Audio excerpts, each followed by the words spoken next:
Hello my friends, my name is Joshua Michael. This is the science series.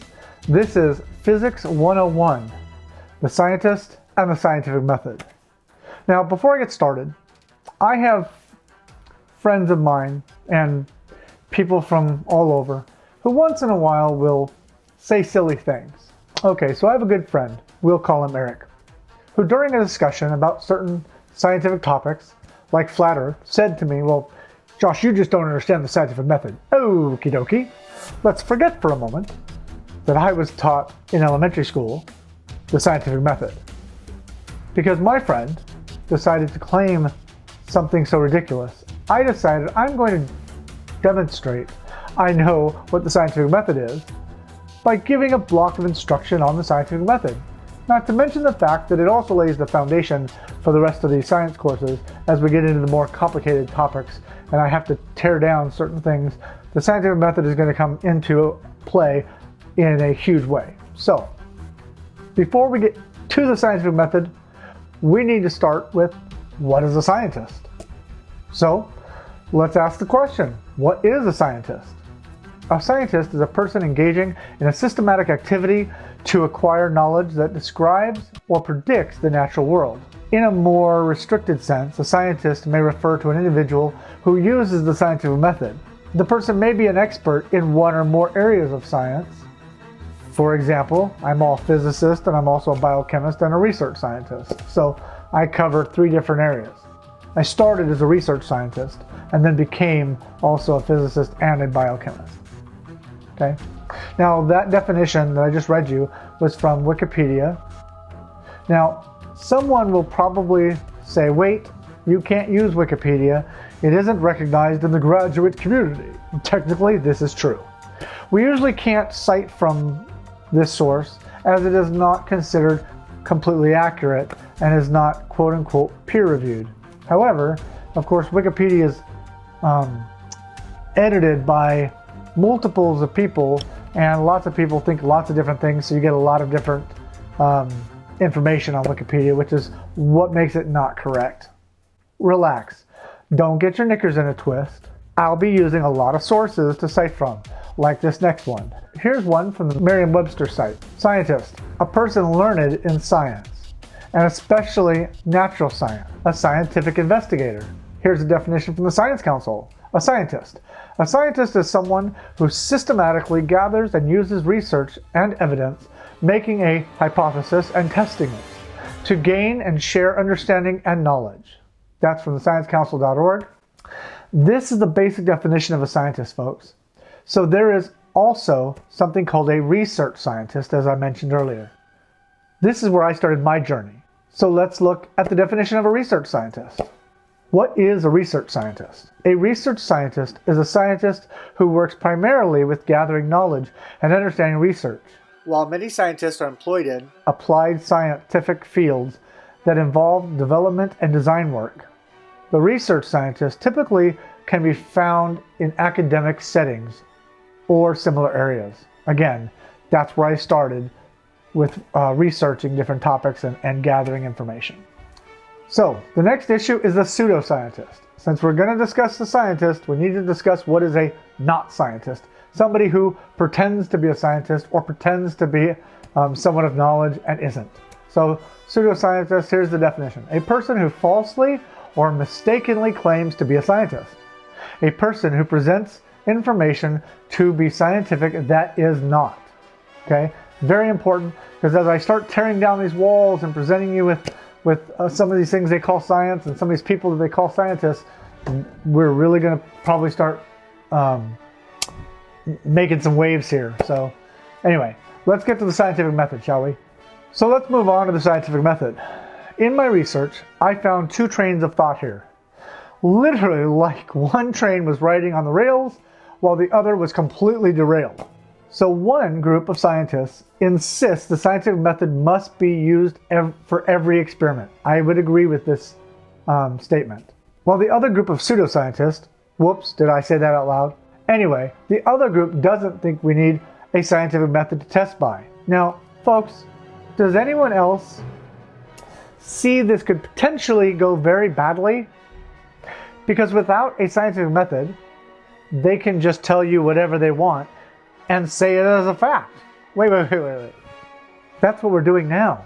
So is it possible they're not using the scientific method now and they are lying to us? Nah, that's crazy talk. So what is the scientific method? Let's get into this and break it down, shall we? The scientific method. First, it's a noun. A method of research in which a problem is identified, relevant data is gathered, a hypothesis is formulated from this data, and a hypothesis is empirically tested. Okay, and that's from the dictionary.com. So there are basically 8 steps to the scientific method, and depending on which definition you use, sometimes it says 7, sometimes 8. It's just people adding more things to the hypothesis or to the scientific method. Okay, but there's basically 8. So the first thing is you must make an observation and ask a question from that observation. Okay, so I observe something, like for example, if I mix baking soda and vinegar, a reaction happens. So my question might be, for example, the reaction that is caused from mixing baking soda and vinegar, does it create a gas? And if so, what is that gas? Okay, so that may be a question I'd ask. Then I'm going to do research. So I'm going to look to see if anyone else has done this experiment prior to myself. Okay, then I'm going to form a hypothesis.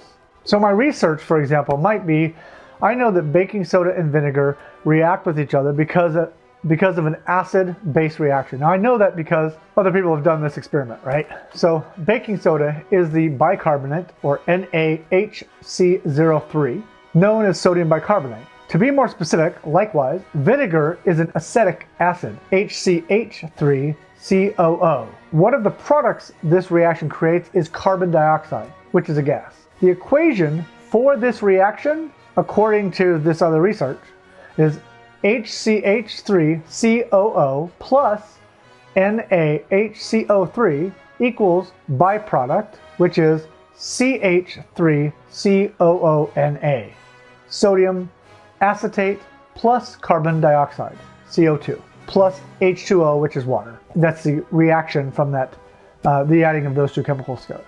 So after I do the research, I'm going to come up with a hypothesis. My hypothesis is, I'm pretty sure it creates a gas because bubbles are created. And I know from other experiments that when bubbles are created, that means it's off-gassing gas. Okay, so then I'm going to come up with an experiment. The experiment would be to add baking soda and vinegar together, put the baking soda probably in a balloon so I can dump it and control it. Then also the off gas can be captured in the balloon. I can take that and test that gas and find out that that's carbon dioxide or whatever it is. Okay. However, then I need to plan the experiment. When I plan the experiment, one thing that is designed to change in the setup of the experiment, the things that I can change. Now we call this an independent variable.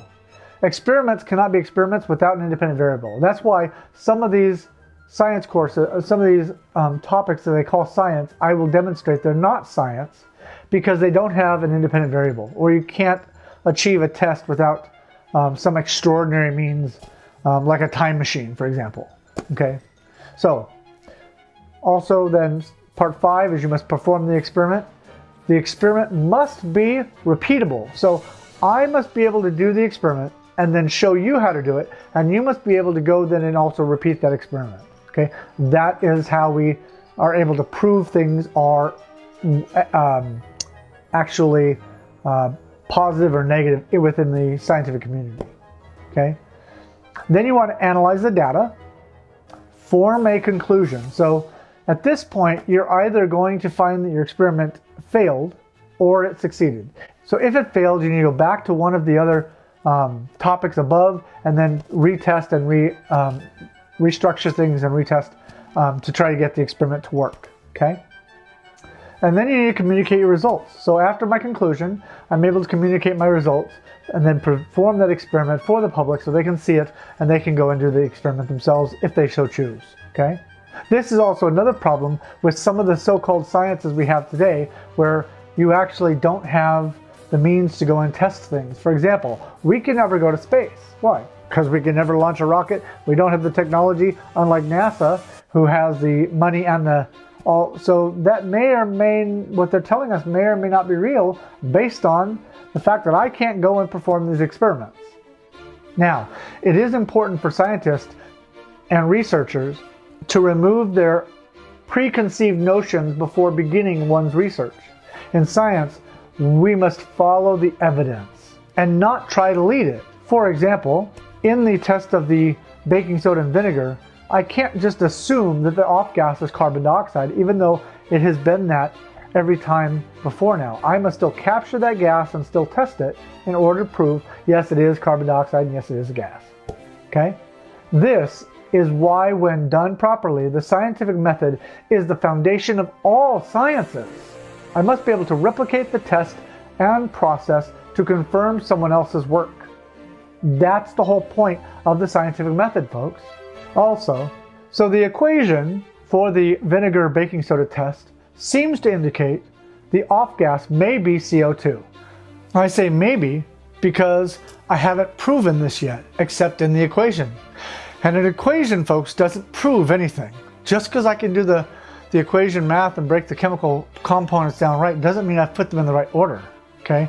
There are multiple orders you could put those in on paper without knowing what the reaction is. So, it simply supports my hypothesis. In order to prove the gas is CO2, I will also need to find a way to capture and test that gas. During my research, I found a testing method for how to test CO2. The best way for testing for carbon dioxide is to bubble it through lime water. A positive test should result in the lime water turning milky colored. Lime water turns milky as the calcium hydroxide, chemical name for lime water, reacts with the carbon dioxide to form calcium carbonate, which is actually insoluble in water and thus forms a milky white precipitate. So what is a precipitate? A precipitate, in chemistry, causes a substance to be deposited in solid form from a solution. So it becomes a solid within the solution. Okay, so let's recap. A scientist is a person engaging in a systematic activity to acquire knowledge that describes and predicts the natural world. In a more restricted sense, a scientist may refer to an individual who uses the scientific method. A person may be an expert in one or more areas of science. And the scientific method, a method of research in which a problem is identified, relevant data is gathered, a hypothesis is formulated from that data, and the hypothesis is then empirically tested.